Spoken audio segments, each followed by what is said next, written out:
Assalamualaikum warahmatullahi wabarakatuh.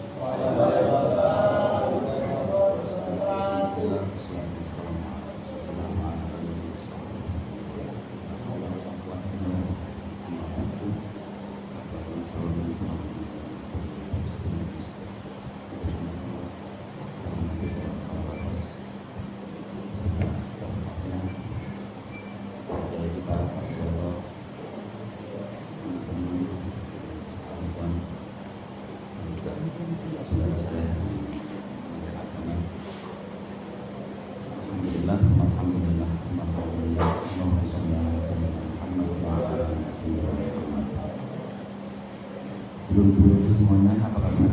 Alhamdulillah sehat. Tinggal sempat nonton ini berbuat dari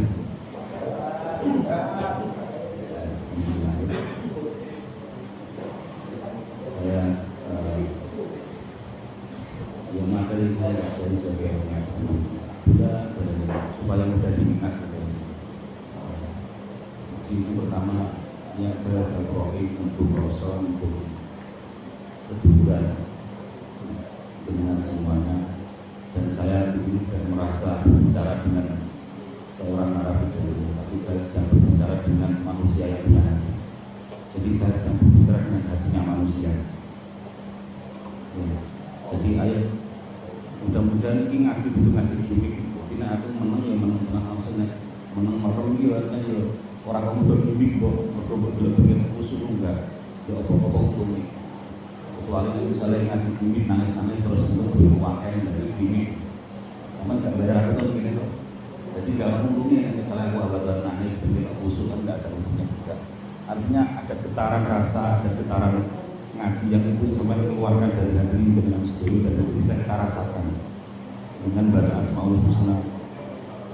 Di Asmaul Husna ikfir lana dzunubana ini artinya mau dibaca di hayati. Jadi tidak cuma sekedar, kan ada artinya lebih mudah ya baca ya. Mudah. Ayo dihayati, dibaca dihayati saat hati ini. Kalau Allah Ar-Rahman itu pengasih, Ar-Rahman itu penyayang. Kalau Ar-Rahman itu kasih sayang yang meluas, kalau Ar-Rahman itu kasih sayang yang mendalam, yang kalau meluas itu semuanya, baik orang yang sholat maupun yang tidak sholat.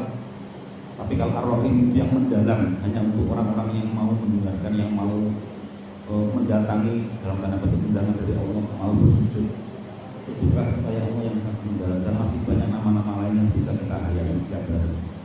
Syukur-syukur kalau misalnya dihafal yang pas nganggur-nganggur di bawah ini musuh-musuh nanti mau coba bintang ya Allah ya Rahman ya Rahim ya Allah ya bisa selalu sampai sepuluh dan nama-nama itu mari kita hayati sampai benar-benar mencapai kita sehingga setiap gerak diri kita itu tidak jauh-jauh daripada nama-nama Gusti Allah. Disebut Asmaul Husna. Asma itu artinya sesuatu yang tinggi.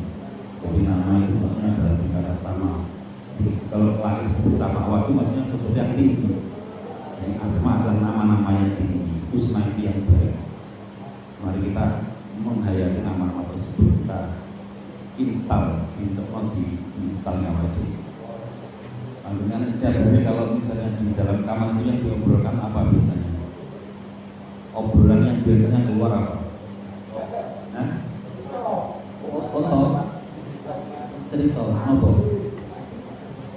Semacam-macam ya, sakit-sakit kalau kakek nyebut ya. Pokok ayo kalau kita mengeluarkan kata-kata itu paling tidak satu bisa menyenangkan orang yang mendengarkan, sehingga kata itu bisa membuat kita itu saling menguatkan, gitu ya. Saling menguatkan.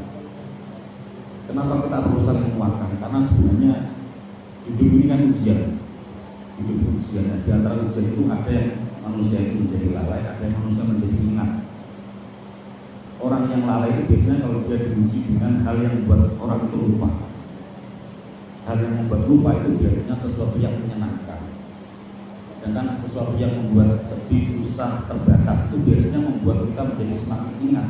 Jadi kekuatan penderitaan itu lebih membekas daripada kekuatan kesenangan. Jadi orang dari penderitaan itu biasanya akan lebih ingat dengan penderitaan itu. Nah, dilalah sekarang adalah bulan Suro. Suro itu dari kata Asyuro. Asyuro itu artinya ke-10. Ada apa di bulan Suro ini? Kalau dalam Jawa itu dilakukan oleh rame-rame. kami gak oleh dari acara apa sifatnya itu budak-budak dan sebagainya. Itu adalah laku prihatin dalam rangka memperingati wafatnya cucunya baginda Nabi Muhammad SAW, yaitu Sayyidina Husain. Beliau putune Kanjeng Nabi lah. Sampeyan kan awal jadi kabeh sehat, tidak ingin apa-apa maulah. Putune Kanjeng Nabi karena beliau tidak mau taat kepada penguasa itu. Beliau terpaksa akhirnya apa? Gorok leher. Kemudian diarak sampai 20 kilo dan jasadnya itu terpisah kuburannya, kepalanya dan badannya itu terpisah sama sekali. Itu Sayyidina Husain. Makanya dalam Jawa itu istilah surah itu sebenarnya mengacunya pada itu. Jadi fenomenanya adalah fenomena kita mengingat sebuah sejarah penderitaan. Kenapa perlu diingat? Karena wong nek sedih itu pengalamannya luwih kuat dibanding wong sing seneng. Makanya intinya mengalami kesusahan, mengalami kesedihan. Ayo jadikan kesusahan itu adalah jalan untuk kita semakin dekat dengan Gusti Allah. Karena kesusahan adalah cara yang sangat bisa menguatkan apapun yang masuk dalam diri kita. Misalnya pernah di kampung Pak Ani itu misalnya sedih, susah loro dileboni ibu jepit atau susah dileboni asal urusan itu nanti bekasnya akan sangat kuat sekali dan susah sekali dihapus. Dan jadikan dalam keterbatasan, dalam kerinduan, mengalami rasa rindu dengan keluarga. Misalnya kalau lesu, pengopi tempat, rokok tempat dan sebagainya, itu kan semuanya hal-hal yang tidak enak. Nah, hal yang tidak enak itu kita jadikan sebagai hal yang produktif untuk apa? Mengasah, mengolah diri kita. Saya tidak mau menggunakan, saya hanya mengingatkan kita masing-masing. Dan saya jarang menjadi kata kalian itu haram menyambut saya. Kita akan minimal jenengan. Jadi anggap aku dulu, saya ini saudaranya. Saya tidak berbicara dengan seorang Arabi, saya berbicara dengan manusia yang punya hati. Jadi ya, jadi kadang saya disini juga tanpa jadwal, tanpa apa, karena memang ada rasa kerinduan untuk minta dalam kita semua. Oke, ini bulan Asyura dari kata apa tadi? Suro dari kata Asyura. Jadi Suro itu maksudnya yang hari yang 10. Tanggal satunya kan kemarin tanggal 16 kemarin di Sosor. 16 lagi 3 Muharram. Ya Suro itu 10. Mengacunya pada peristiwa terbunuhnya Sayyidina Husain. Kalau peristiwa-peristiwa lain itu membahagiakan semua. Misalnya di tanggal 10 Muharram itu terjadi pembebasan Nabi Yunus dari ikan itu di dalam ikan. Terus kemudian diterimanya tobatnya Nabi Adam. Peristiwa-peristiwa yang membebaskan, kecuali peristiwa satu lagi terbunuhnya Imam Husain. Terakhir sekali kembali mengingatkan, mungkin ada yang masih ingat juga. Barangkali kalau ada yang masih ingat, gak lupa mencoba untuk menjawab dari kata lafaz Allah itu maknanya bingung. Yang alif lam lam ha, masih ada yang ingat? Alif lam lam ha, terakhir ini kapan berarti? Ya. Ada yang masih ingat mungkin atau ada yang belum sama sekali? Kalau alif lam lam ha, alif lam lam ha, ya, alif lam lam ha itu kalau dihilangkan alifnya artinya menjadi la, kalau lamnya dihilangkan menjadi lahu. La itu artinya untuk Allah, lahu itu artinya miliknya Allah. Kalau lamnya dihilangkan lagi itu menjadi hu itu artinya juga kembali kepada Allah. Jadi kata Allah itu ajaibnya adalah setiap huruf dihilangkan satu persatu itu maknanya tetap mengacu pada zat yang sama, yaitu Allah. Ini adalah isyarat bahwasanya Allah itu tidak bisa kita hindari, tidak bisa kita hapus. Kita bisa berpisah dengan siapapun, tidak bisa berpisah. Kita bisa berpisah dengan keluarga, berpisah dengan bahkan berpisah dengan jasa, tapi kita tidak bisa berpisah dari Gusti Allah, karena kepadanya kita akan kembali.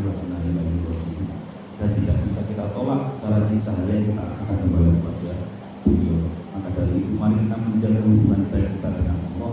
Kalaupun sejarah kita sudah ada terlanjur yang sudah kita bagaimanapun juga, masa depan itu masih suci, masa depan itu masih bersih. Karena Allah selalu memberikan kesempatan bagi siapa saja yang ingin. Ya ayyuhalladzina amanu taqullaha wal tanzur nafsun ma qaddamat liwat. Wahai orang-orang yang beriman, bertakwa kepada Allah dan tidaklah setiap orang melihat apa-apa yang sudah dilakukan di masa lalunya untuk mempersiapkan apa-apa yang akan menjadi bekal di masa pun seperti mawon soal hari berlebaran akan diteruskan seperti biasa selalu diberi saran-saran